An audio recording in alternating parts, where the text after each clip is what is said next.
House बिल्लाहि मिनश शैतानिर रजीम बिस्मिल्लाहिर्रहमानिर्रहीम। वेखण ते सुनन वालियो, साडे चैनल का नाम है वकास@info। साडी अज दी वीडियो का जिहड़ा मौजू है वह है बकरी दे थण हवाने ते साड़ू। साड़ू क्यों होंदा ते साड़ू किस वजह तो होंदा, ओहदी केह् एहतियात है, तो ओहदा किवें इलाज करना, ओहदे बारे अज तुहानूं इंशाअल्लाह देसी तरीके नाल दस्सिए भाई साड़ू का हल किवें करना। सब तो पहले तो सही एहतियात करनी भाई साड़ू होवे ही नहीं। साड़ू ना होवे उस तो बचण का केह् तरीकाकार है।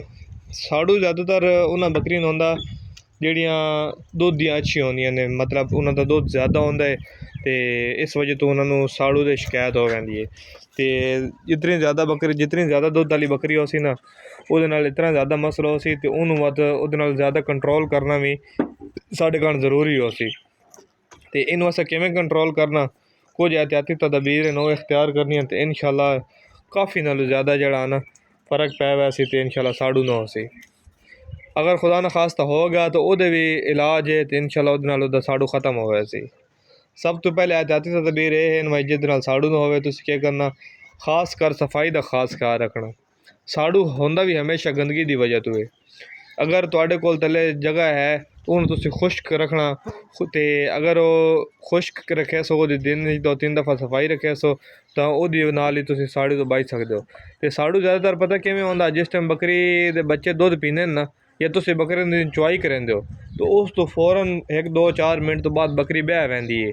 जिस टाइम बांधी है उस टाइम तलो ज़मीन तो इतनी गंदगी फैलदी है, गंदगी ਜਿਹੜੇ ਥਣ ਦੇ ਮਸਾਮ ਹੁੰਦੇ ਨੇ ਨਾ ਉਹ ਸਾਰੇ ਖੁੱਲ੍ਹੇ ਰਹਿ ਜਾਂਦੇ ਨੇ, ਅਤੇ ਉਹਦੀ ਵਜ੍ਹਾ ਤੋਂ ਉਹ ਸੁਰਾਖਾਂ ਦੇ ਵਿੱਚੋਂ ਅੰਦਰ ਚਲੀ ਜਾਂਦੀ ਗੰਦਗੀ ਸਾਰੀ, ਅਤੇ ਜਿਹਦੀ ਵਜ੍ਹਾ ਤੋਂ ਉਹ ਸਾੜੂ ਦੀ ਸ਼ਕਲ ਇਖਤਿਆਰ ਕਰ ਲੈਂਦੀ। ਅਤੇ ਇਸ ਵਜ੍ਹਾ ਤੋਂ ਜਦੋਂ ਵੀ ਤੁਸੀਂ ਬੱਚਿਆਂ ਨੂੰ ਦੁੱਧ ਪਿਵਾਉਣਾ ਜਾਂ ਜਿਸ ਟਾਈਮ ਵੀ ਤੁਸੀਂ ਬੱਕਰੀ ਦੀ ਚੁਆਈ ਕਰਨੀ, ਉਹ ਉਸ ਟਾਈਮ ਉਹ ਭੁੱਖੀ ਹੋ ਸੀ ਤਾਂ ਜਿਸ ਟਾਈਮ ਤੁਸੀਂ ਦੁੱਧ ਚੁਆਈ ਕਰ ਲੈਣਾ ਜਾਂ ਬੱਚਿਆਂ ਨੂੰ ਪਿਵਾ ਲੈਣਾ, ਉਸ ਤੋਂ ਬਾਅਦ ਤੁਸੀਂ ਉਹਨਾਂ ਨੂੰ ਫੌਰਨ ਪੱਠੇ ਗੱਡ ਦਿਓ ਜਾਂ ਵੰਡਾ ਕਪਾ ਦਿਓ, ਜਿਹੜੀ ਸ਼ਾਇਦ ਤੁਸੀਂ ਉਹਨਾਂ ਨੂੰ ਡਾਲ ਰਹੇ ਹੋ ਉਹ ਡਾਲ ਦਿਓ ਤਾਂ ਕਿ ਬੱਕਰੀ ਕਮ ਅਜ਼ ਕਮ ਅੱਧਾ ਘੰਟਾ ਖਲੀ ਰਹੇ।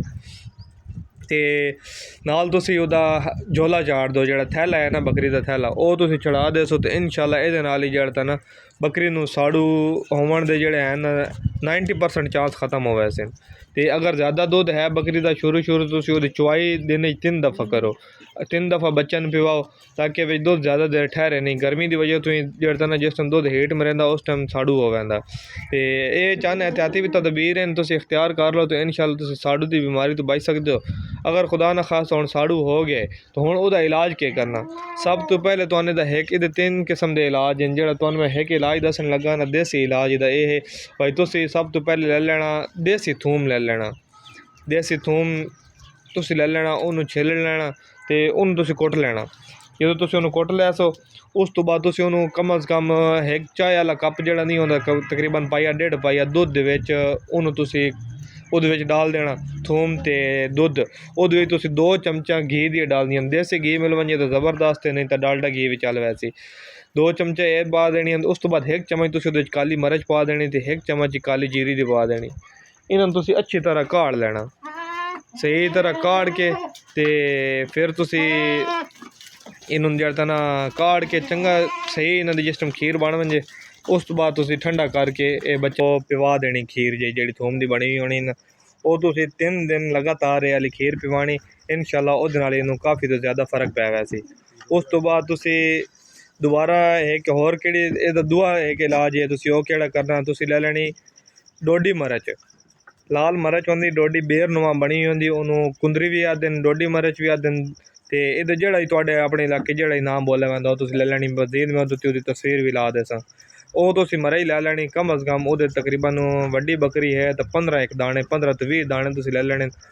ਉਹਨਾਂ ਨੂੰ ਤੁਸੀਂ ਕੁੱਟ ਲੈਣਾ, ਉਹਨੂੰ ਕੁੱਟ ਕੇ ਤੁਸੀਂ ਪਾਣੀ ਦੇ ਵਿੱਚ ਅੱਛੀ ਤਰ੍ਹਾਂ ਕਾੜਨਾ, ਚੰਗਾ ਬੇਹਤਰੀਨ ਕਾੜ ਕੇ ਚੰਗੀ ਬੇਹਤਰੀਨ ਸਫਾਈ ਕਰਕੇ ਅਤੇ ਚੰਗਾ ਕਾੜ ਕੇ ਜਿਸ ਟਾਈਮ ਉਬਲ ਵੰਜੇ ਨਾ ਪਾਣੀ ਰੱਤਾ ਲਾਲ ਹੋ ਵੰਜੇ ਉਸ ਤੋਂ ਬਾਅਦ ਤੁਸੀਂ ਉਹਨੂੰ ਸਫਾਈ ਉਹਨੂੰ ਪੁਣ ਲੈਣਾ ਕਿਸੇ ਬਰਤਨ ਵਿੱਚ ਪੁਣ ਕੇ, ਅਤੇ ਉਹ ਤੁਸੀਂ ਬੱਕਰੀ ਨੂੰ ਪਿਲਾ ਦੇਣਾ। एहतियात नाल पिलाना ताकि उन्होंने अथरू ना आवे। ਉਹ ਤੁਸੀਂ ਪਿਲਾ ਸੋ ਅਤੇ ਇਹਦੇ ਨਾਲ ਹੀ ਬਹੁਤ ਜ਼ਿਆਦਾ ਫ਼ਰਕ ਪਿਆ ਵੈਸੇ। ਉਹਦਾ ਜਿਹੜਾ ਸਾੜੂ ਹੈ ਨਾ ਉਹ ਖ਼ਤਮ ਹੋਣ ਦੇ ਜ਼ਿਆਦਾ ਚਾਂਸ ਹਨ। ਇੰਸ਼ਾਅੱਲਾ 2 ਤੋਂ 3 ਦਫਾ ਦੇ ਸੋ ਤਾਂ ਉਹਦੇ ਨਾਲ ਇਹ ਸਾੜੂ ਖ਼ਤਮ ਹੋ ਗਿਆ ਸੀ ਇੰਸ਼ਾਅੱਲਾ। ਉਸ ਤੋਂ ਬਾਅਦ ਜਿਹੜਾ ਇਹਦਾ ਤਰੀਆ ਦੇਸੀ ਇਲਾਜ ਹੈ ਉਹ ਇਹ ਹੈ ਤੁਸੀਂ ਲੈ ਲੈਣਾ 1 ਚਮਚ ਕਾਲੀ ਜੀਰੀ ਲੈ ਲੈਣੀ, 1 ਚਮਚ ਕਾਲੀ ਮਿਰਚ ਲੈ ਲੈਣੀ ਅਤੇ ਇਹਨੂੰ ਤੁਸੀਂ ਘਿਓ ਦੇ ਵਿੱਚ ਥੋੜ੍ਹਾ ਜਿਹਾ ਜਿਹੜਾ ਤਾਂ ਨਾ ਰਲਾ ਲੈਣਾ, ਥੋੜ੍ਹਾ ਜਿਹਾ ਗਰਮ ਕਰ ਲੈਣਾ। ਤੇ 1 ਚਮਚ ਕੁੜਤੁਮਾ ਸੁੱਕਾ ਹੋਇਆ ਹੋਵੇ ਉਹਨੂੰ ਪੀਸ ਹੋਇਆ ਉਹ ਕੁੜਤੁਮੇ ਦਾ ਪਾਊਡਰ ਉਹ 1 ਚਮਚ ਉਹਦੇ ਵਿੱਚ ਪਾ ਲੈਣੀ ਤੇ ਇਨਸ਼ਾਅੱਲਾ ਇਹਦੇ ਨਾਲ ਹੀ ਤੁਹਾਡਾ ਜਿਹੜਾ ਬੱਕਰੀ ਦਾ ਸਾੜੂ ਵਾਲਾ ਮਸਲਾ ਹੈ ਉਹ ਬਿਲਕੁਲ ख़त्म ਹੋਇਆ ਸੀ। ਤੇ ਉਸ ਤੋਂ ਬਾਅਦ ਜਿਹੜਾ ਹੈ ਨਾ ਦੁੱਧ ਵਿੱਚ ਤੁਸੀਂ ਨਹੀਂ ਠਹਿਰਨ ਦੇਣਾ, ਦੁੱਧ ਦੇ ਨਾਲ ਸਫਾਈ ਕੀਤੀ ਰੱਖਣੀ ਤਾਂ ਕਿ ਵਿੱਚ ਦੁੱਧ ਰੁਕੇ ਨਹੀਂ। ਅਗਰ ਦੁੱਧ ਵਿੱਚ ਰੁਕ ਸੀ ਥਣ ਬੰਦ ਹੋ ਗਿਆ ਤਾਂ ਉਸ ਤੋਂ ਬਾਅਦ ਤੁਹਾਡਾ ਥਣ ਕਦੀ ਨਹੀਂ ਬਚ ਸਕਦਾ, ਥਣ ਜ਼ਾਇਆ ਹੋਣ ਦਾ ਬਹੁਤ ਜ਼ਿਆਦਾ ਚਾਂਸ ਹੋ ਸਨ।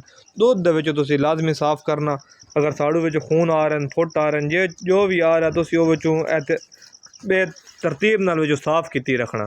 ਤੇ ਅਗਰ ਉੱਤੇ खुदा ना खास थण उत्ते ਜ਼ਖਮ ਹੋ ਵੈਂਦਾ, ਥਣ ਦੀ ਇਤਨੀ ਸੋਜ਼ਿਸ਼ ਹੁੰਦੀ ਹਵਾਨਾ ਸਖਤ ਹੁੰਦਾ ਤੇ ਉਹਦੇ 'ਤੇ ਜ਼ਖਮ ਹੋ ਵੈਂਦਾ, ਉਸ ਜ਼ਖਮ ਦਾ ਤੁਸੀਂ ਇਲਾਜ ਕੀ ਕਰਨਾ ਕਿਸੇ ਵੀ ਇਨਸਾਨਾਂ ਵਾਲੀ ਦੁਕਾਨ ਤੋਂ, ਡਾਕਟਰ ਵਾਲੀ ਦੁਕਾਨ ਤੋਂ, ਵੈਟਰਨਰੀ ਦੁਕਾਨ ਤੋਂ ਨਹੀਂ ਤੇ ਇਨਸਾਨਾਂ ਵਾਲੀ ਤੁਸੀਂ ਜਿਹੜਾ ਨਾ ਪੈਨਸਲੀਨ ਦਾ ਇੰਜੈਕਸ਼ਨ ਲੈ ਲੈਣਾ। ਖੁਸ਼ਕ ਇੰਜੈਕਸ਼ਨ ਹੁੰਦਾ, ਪੈਨਸਲੀਨ ਦਾ ਪਾਊਡਰ ਨੁਮਾ ਹੁੰਦਾ, ਉਹਨੂੰ ਤੁਸੀਂ ਗ੍ਰੈਸਲੀਨ ਦੇ ਵਿੱਚ ਮਿਕਸ ਕਰਕੇ ਉਹ ਥਣ ਦੇ ਉੱਤੇ ਜਿੱਥੇ ਜ਼ਖਮ ਹੈ ਜਿਹੜੇ ਜਾਂ ਬਣੇ ਛਾਲੇ ਜਾਏ ਉਹਨਾਂ ਦੇ ਉੱਤੇ ਤੁਸੀਂ ਲਾ ਦੇਣਾ ਰਾਤ ਨੂੰ ਤੇ ਉੱਤੇ ਝੋਲਾ ਚੜਾ ਦੇਣਾ। ਇਨਸ਼ਾਅੱਲਾ ਉਹਦੇ ਨਾਲ ਉਹ ਤੇ ਜ਼ਖਮ ਜਿਹੜਾ ਉਹ ਵੀ ਬਿਲਕੁਲ ख़त्म ਹੋਇਆ ਸੀ ਤੇ ਉਹ ਖੁਸ਼ਕ ਹੋਇਆ ਸੀ ਤੇ ਠੀਕ ਹੋਇਆ ਸੀ। ਇਹ ਚੰਦ एहतियाती तदबीर ਇਹ ਤੁਸੀਂ ਇਖਤਿਆਰ ਕਰ ਲਓ ਤੇ ਅਗਰ ਸਾੜੂ ਹੋ ਵੰਜੇ ਤੇ ਇਹ ਤੁਸੀਂ ਤਰੀਕਾ ਇਸਤੇਮਾਲ ਕਰ ਲਓ। ਇਨਸ਼ਾਅੱਲਾ ਅਜ਼ੀਮ ਅਗਰ ਅੱਲਾ ਨੂੰ ਮਨਜ਼ੂਰ ਹੋਇਆ ਤਾਂ ਤੁਹਾਡਾ ਜਿਹੜਾ ਸਾੜੂ ਵਾਲਾ ਮਸਲਾ ਇਹ ख़त्म ਹੋਇਆ ਸੀ। ਲਿਹਾਜ਼ਾ ਠੀਕ ਹੈ, ਮਿਲਦੇ ਅਗਲੀ ਵੀਡੀਓ ਦੇ ਵਿੱਚ। ਆਪਣਾ ਖਿਆਲ ਰੱਖਣਾ। ਅੱਲਾ ਹਾਫਿਜ਼।